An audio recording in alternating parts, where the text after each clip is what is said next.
আমি শপথ করতেছি যে মানুষের সেবায় সর্বদা নিজেকে নিয়োজিত রাখিব, দেশের প্রতি অনুগত থাকিব, দেশের একতা ও সংহতিকে বজায় রাখিবার জন্য সর্বদা সচেষ্ট থাকিব, নিজে অন্যায় করব না এবং দুর্নীতিকে প্রশ্রয় দিব না।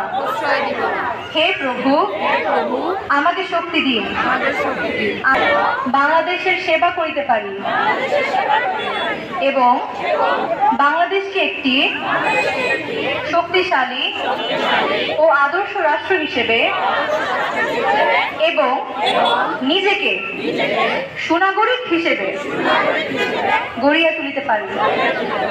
আমিন।